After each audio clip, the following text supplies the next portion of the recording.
What's up, everybody? Gen V Season 2 drops this week, and so I've got a recap for anybody who didn't have time to rewatch Season 1. Let's dive in.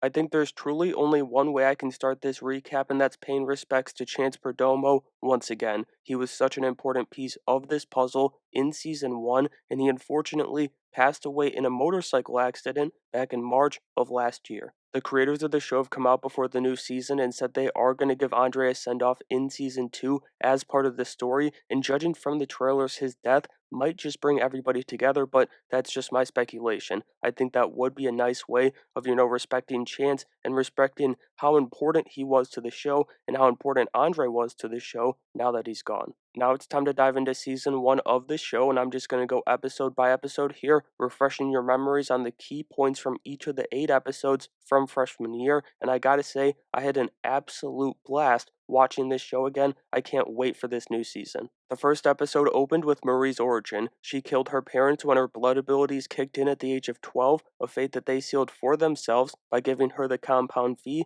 which is what creates the soups in this universe, but still a horrific event that split her and her sister up. Marie, once she's 18, gets accepted into Godolkin University, the soup school. That's where we meet her roommate Emma, who can change the size of her body. She purges to get smaller, and she feasts to get huge. It's an ability that has some important uses in the season, and then some interesting ones. Then we meet the hotshot, Golden Boy. He's the top dog at God U, a future member of the Seven, Homelander's team in the boys, but he's in the middle of a mental breakdown. He's having nightmares about a place called the Woods, and his girlfriend, Kate, who can manipulate people with her touch, is keeping him in the dark about it, claiming to be healing him. You've also got 2 other major pieces in Jordan and Professor Brink. Jordan's his teacher's assistant, a soup who can flip between being a guy and a chick, which they actually utilize that in some really cool ways for combat. But the professor, Mr. Krabs himself, he's dug deep into the woods, and he has a short stay on the show. Speaking of the woods, though, we meet Sam in this episode too, Golden Boy's brother. He escaped the woods briefly, but he runs into Marie, who, not knowing any better, helps the security team stop him and send him back to his torture chamber. Andre was there too that night, and so Marie gets in with the cool kids, but really, she gets herself into this mess. A mess that seems horrible that night, and only gets worse as God U redefines Freshman Hell Week. But as far as that night's concerned, it goes to shit when Andre slices a chick's throat trying to impress another. Marie, she saves her life, and that was her mistake. Being the freshman with little to no popularity points, she's expelled to cover for everybody else. The first episode closes as Golden Boy snaps after seeing a younger version of his brother tell him that the woods are real. He takes out Professor Brink,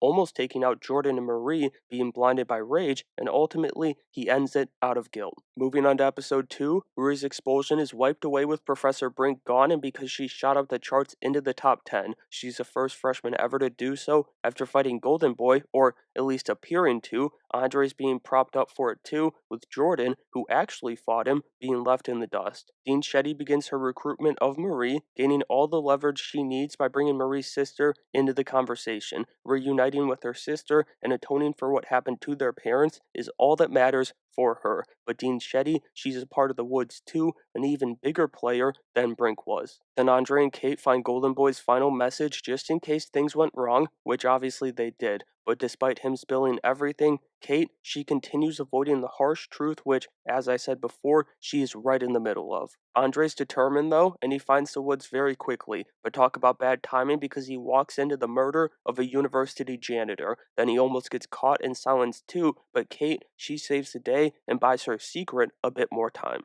Episode 3 started off with a flashback, taking us to one of Kate and Golden Boy's visits to his brother. This is before he's in the woods, but still, Kate's manipulation is ever present. Speaking of that, she hooks up with Andre as he's hungry for more answers on what's going down at the school. Then we got another flashback, this one showing us when Kate told her dirtiest lie, Sam's dead. This is when her manipulation truly comes into play, but the brotherly connection was too strong, and that's what broke the barrier and broke the star soup. But there's a new star on campus now as Marie's stardom is pushed to another level. Unfortunately for her, that means more lies about her parents and more publicity as she's forced into the spotlight at a God You Donors event. An event that Andre uses to his advantage to investigate the woods. He brings in Emma, Marie's roommate, on his truth quest since she can get past security much easier than he can. She still gets caught though once she's met Sam in the woods, and the two smash their way to freedom to close the episode. We stick with them to start episode 4, and once Emma is Sam out of the woods and off campus, she decides to tell him the truth about his brother, that he's dead. It's not a great starting point, but they're going to overcome it as Romeo and Juliet are on the run. But the star of this episode is Tech Knight. Imagine the movie Holes, where the kids just gotta dig all day, but in the most perverted way possible. Tech is that personified, and times a million,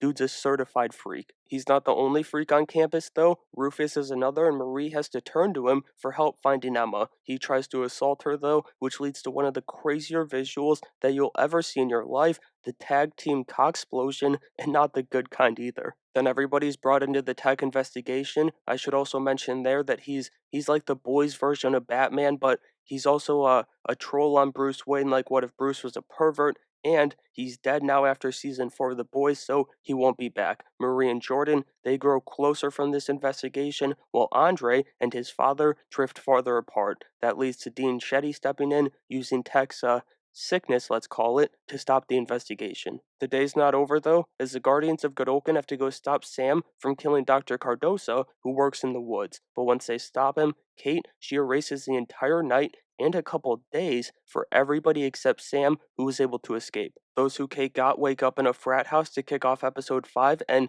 thanks to Kate, they can't remember shit. They have days missing from their memories, and they've got no idea who Sam is when he shows up, but once again, Kate puts on her poker face. Jordan and Marie go after Rufus, not knowing who else to blame for the situation, and so does Andre. There's just too many unanswered questions, and Andre isn't gonna notice that Kate isn't anxious for the answers like the rest of them. The sex is too good. I'm kidding, but he's in love and he just wouldn't notice that she's a pretty obvious suspect. Then we get to see just how messed up Sam's brain is. He's off on his own still and starts seeing puppets, which happen to be the strike team trying to bring him back to the woods. So, as totally normal people do, he tears them apart only to walk out of the sewer with a bloody massacre right behind him. The episode closed as Kate's time hiding the truth comes to an end. Marie finds the tracker implanted when she was knocked out the other night, and she goes to Kate, but that leads to Marie and Jordan going after Rufus once again until Emma finds Sam and finds out the truth. It's Kate, and now everybody knows. Episode 6 gets going as Kate tries to make up for everything by giving everybody their memories back, but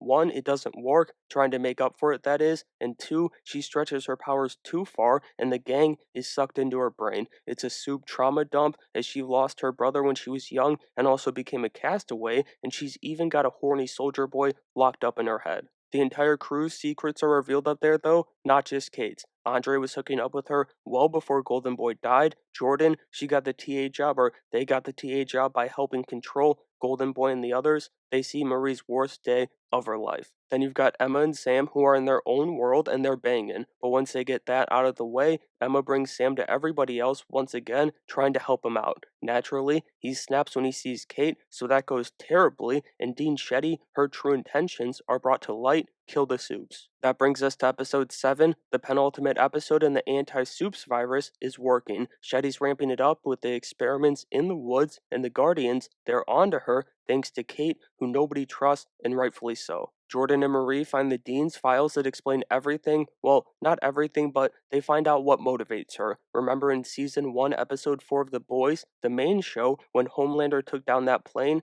Yeah, her family, they died on that plane. This is her revenge story. She's in the city meeting with Mallory, which is Butcher's CIA friend that we've seen throughout The Boys. This is also how Butcher will eventually come into play for the end of this season and how the two shows bridge together. Victoria Newman also makes her first Gen V appearance here as Marie meets with her. Newman's a hidden soup and politician, and she allows Marie to find out the truth that they have the same powers. The difference, Newman, she's tapped into their full potential, and Marie, she hasn't yet. Then Kate brings everyone to Dean Shetty's home and forces the Dean to take her own life. She also stops Marie from saving Shetty. This was our first preview of season 2, as Kate and Sam are the only ones who leave this situation happy. Kind of like Victoria Newman, who gets what she needed from God U. Dr. Cardosa goes to her to expose the virus and get rid of all of it, but she takes it from him and then takes Cardosa out because he was the only one who knew how to make more. The finale keeps it going as Kate and Sam are ready to unleash the woods on God U. They chose a great day to do it too.